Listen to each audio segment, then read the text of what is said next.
Welcome to the Haven Hubcast, a place to learn what business leaders, owners, and professionals are doing to navigate and grow in today's market. Hear from industry experts on everything from marketing, leadership, financing, and more. Brought to you by Haven, a co-working space where you can connect, create, and get stuff done.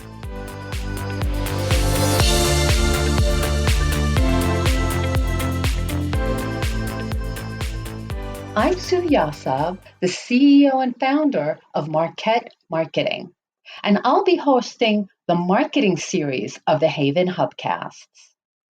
So in today's podcast, we're going to be talking about market research. If you remember on my last podcast, we talked about value proposition and the importance of getting it right. So a key element of getting your value prop right is to hone in on what your customer or target customer really needs and wants. And in order to do that the right way, the most valuable thing you have in your toolbox is market research. So how do you do market research and how do you make sure you're doing it correctly? So the value, once again, of market research is that it takes the guesswork out of your marketing plan. For new businesses, if you have a new product or business that you're looking to market, it assesses the need for the company or the product. So market research identifies the audience, can test different positioning statements and tell you which one resonates the best. It clarifies the elements of the value prop that are most important to your customer. And then for existing businesses or products, market research does the following. It identifies business delighters, customer pain points. It clarifies the most important things to your customers. It reveals where you get most of your customers. Maybe the most important marketing channels. Maybe you get a lot of customers from social media as opposed to newsletters. It will clarify that for you. And it uncovers any customer service issues or problems that you may not even be aware of. And additionally, it can reveal new opportunities or new product lines that may really resonate with your customer. So, how do you perform market research? There are three basic ways. First, you can gain insights on the macro environment that you or your industry operate in through free websites, white papers, published materials, infographics, podcasts. There's a lot of information out there. The second is to actually perform a market research study. And there are two kinds of market research studies: qualitative and quantitative research. And then it's a matter of just analyzing the results and see what you can do with the results that you're presented with. So let's get started. How to perform market research. First, like I said, you want to gain insights on the macro environment that you're operating in. So there are a lot of free websites you can use, published materials. For macroeconomic data, I tend to really like Pew Research. So this includes Pew, that's P-E-W, research.com.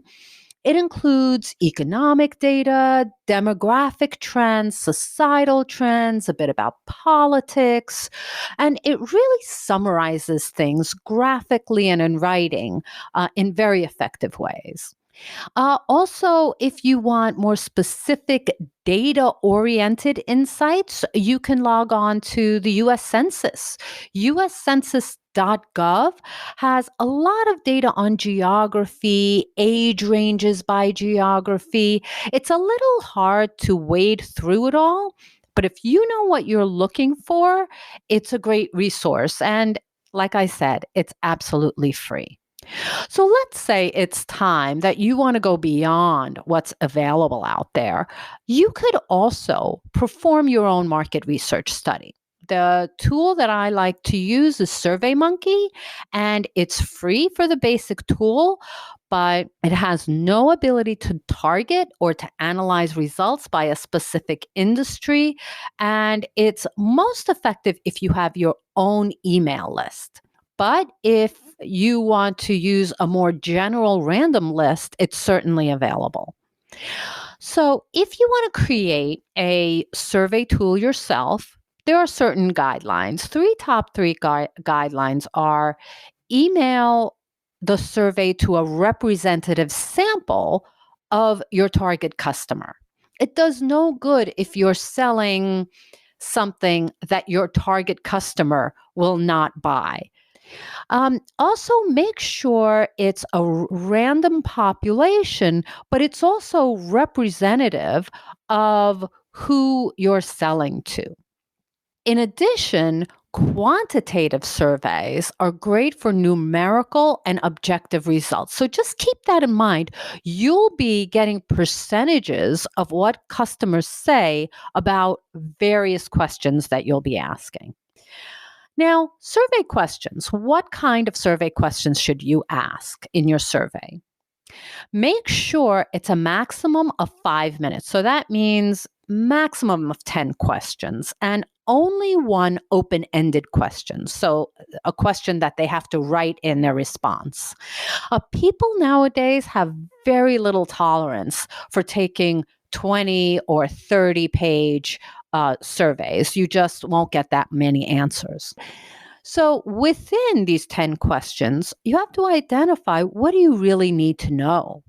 What is going to help you make a decision? Don't ask questions that may be interesting to know, but you're never going to act on. And then make sure the survey questions are random and you don't have any leading questions. Like, it doesn't promote one answer versus another. There's one very popular survey question that's been out there for a while. Would you recommend our product and service to a friend or colleague?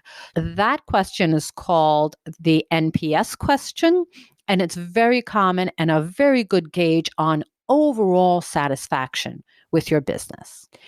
The next type of survey that you could do is a qualitative survey. That is more for a deeper analysis or deep dive on behavioral drivers and reasons for these behaviors. This is conducive to a phone survey, or sometimes a focus group is more if you have the person on the other end and you really get into their emotional drivers or their gut feelings about something. The drawbacks is that there's little ability to actually quantify the results. Another drawback could be if you decide to do a phone survey, it's difficult to reach people by phone nowadays, especially if they see a number that they don't recognize. It's really difficult to contact them to do that type of survey and get the amount of time necessary to do a deeper dive. But let's say you really want to do this type of survey. The key to these survey questions is to get objective feedback. So it has to be conducted by a third party, not connected to the company, so people will feel free to share their true feelings about something.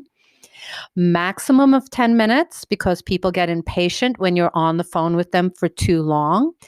And things that are more open-ended, lend insights, but are harder to summarize. So for instance, overall, the first question could be, overall, what do you think of this company?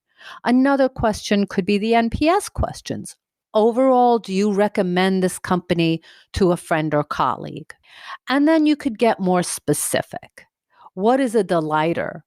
What is something you would change?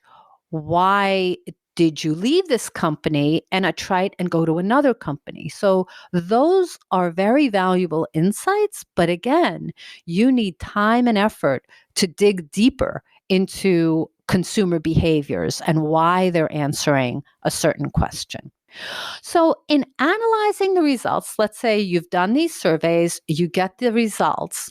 The most important thing is to be open to feedback. What should you keep the same about your business? What should you change? There may be things that you had in the back of your mind that are no longer true about your customer.